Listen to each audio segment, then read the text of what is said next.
No sé cómo será la Tercera Guerra Mundial.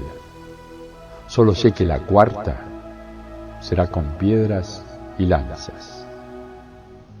Albert Einstein. Hablar de guerra, intentar explicarla, es un absurdo intento de representar con palabras sentimientos poco menos que inenarrables. Describir el horror, la destrucción, el miedo casi paralizante es un verdadero desafío. Quien haya pasado por esas duras instancias comprenderá estas torpes palabras. Mi función como piloto es comandar mi nave con el objetivo absoluto de rescatar vidas, sean físicas como espirituales. Las almas son más sencillas, vagan en el tiempo-espacio y solamente debo capturarlas en las unidades plasmáticas que posee la nave.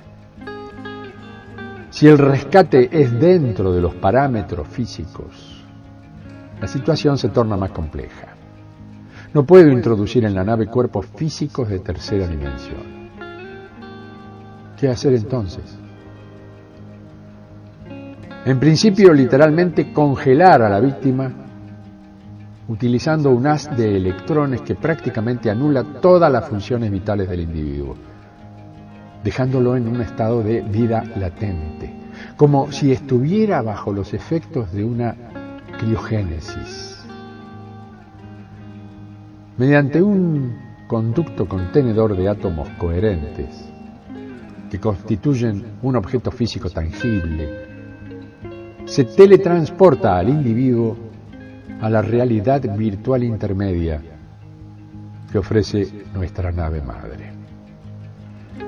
Allí son mantenidos y vueltos lentamente a la realidad tridimensional por un espacio de tiempo relativo, según la edad cronológica, la existencia de enfermedades o simplemente la negatividad del individuo a creer que lo que le está sucediendo realmente sucede.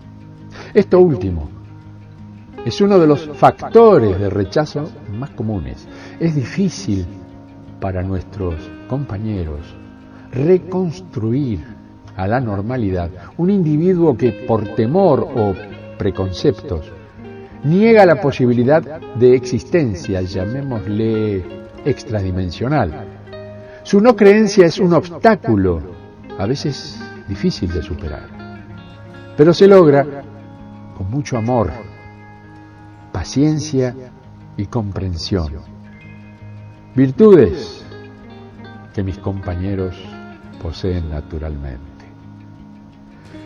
Pero, en lo personal, mi situación se torna compleja cuando debo enfrentar naves enemigas. Y lo pongo entre comillas, porque en el fondo de mi corazón querría intentar un contacto espiritual, pero se trata de entidades que no poseen un alma, como la que nos rige en vida a los humanos. Sus habilidades en el campo de batalla los hacen poco menos que invencibles.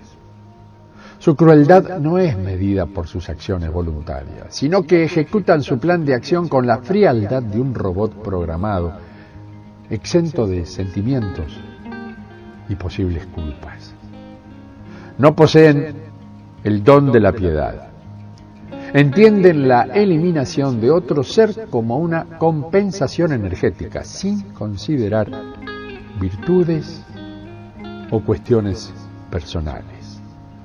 Consideran que no atacan y destruyen a un ser pensante, simplemente disgregan átomos, los que son útiles para sus reconstrucciones físicas y alimento personal.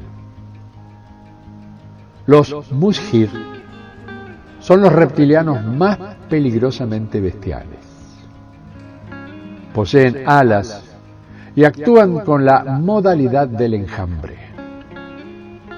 Los Mushir son las famosas gárgolas, presentes en casi todas las catedrales del mundo, representando las fuerzas del mal.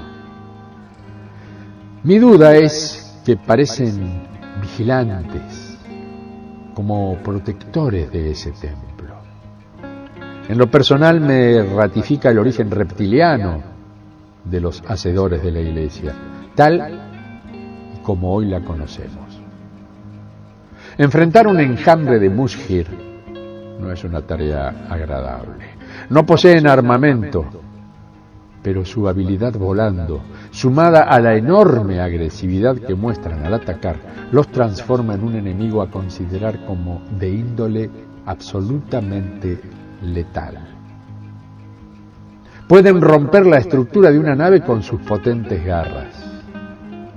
No lo pueden lograr en vuelo, pero al atacar en masivos grupos, se vuelcan sobre la nave y la obligan a descender, dado que anulan sus capacidades electromagnéticas, emitiendo un zumbido vibratorio que se supone es un catalizador magnético.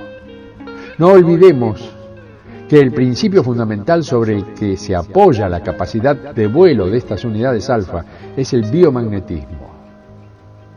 En la suma coordinada de individuos, logran un factor de control casi imposible de dominar y neutralizar.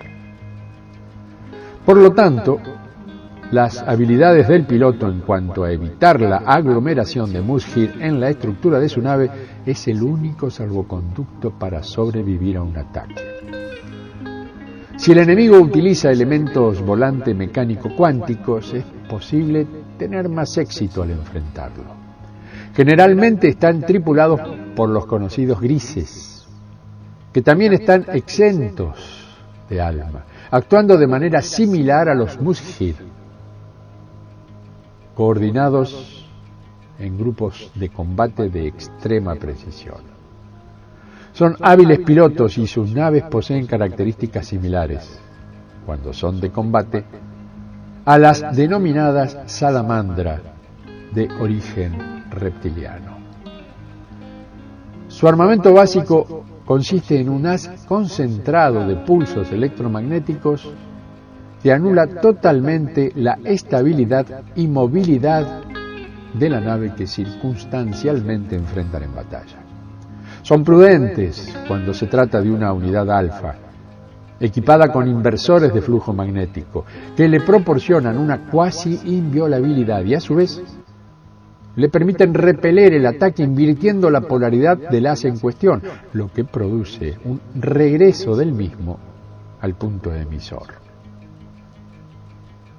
Estos grises saben muy bien que atacar una nave alfa puede ser letal para ellos. Quisiera aclarar algo antes de seguir.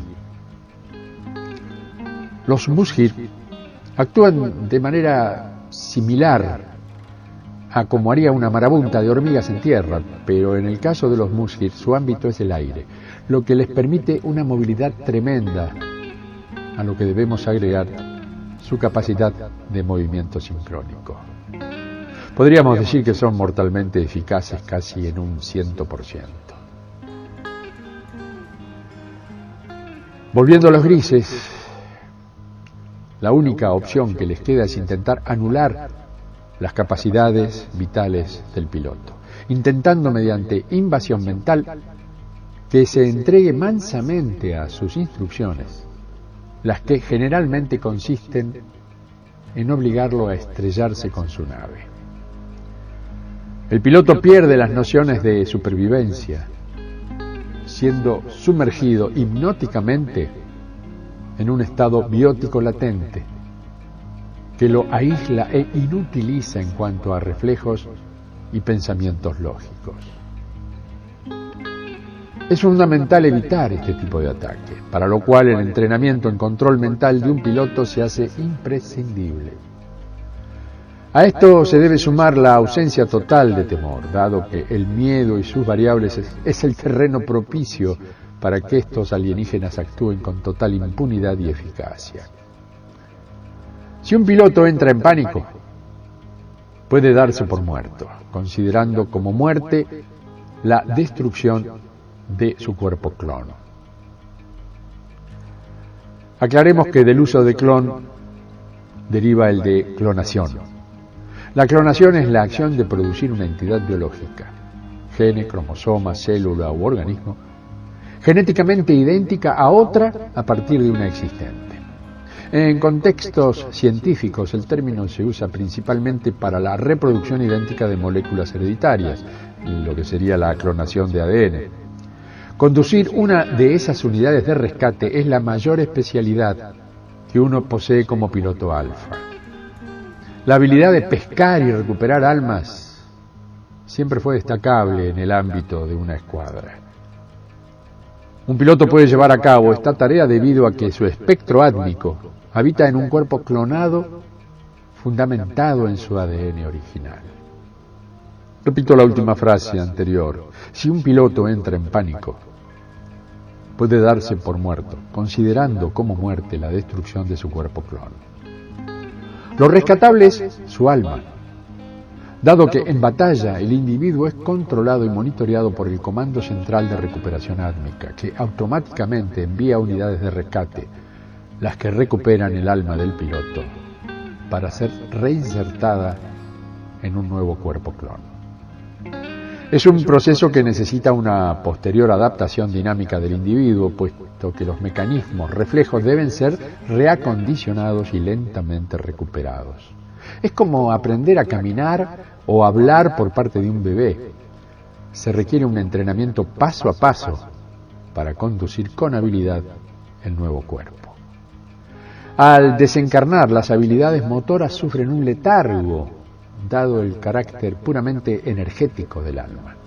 Al entrar en la instancia espiritual, el alma debe ser reacomodada.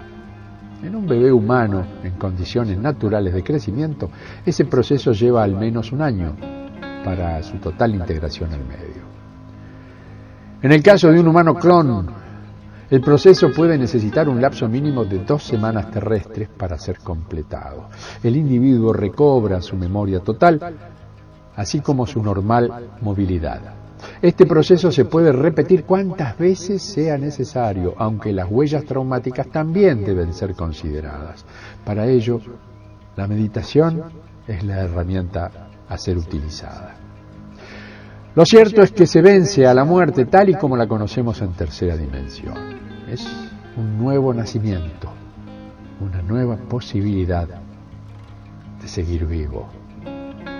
Se trata tal vez de la maravilla científica humana más apreciada que nos ofrece la quinta dimensión, la vuelta continua a la vida.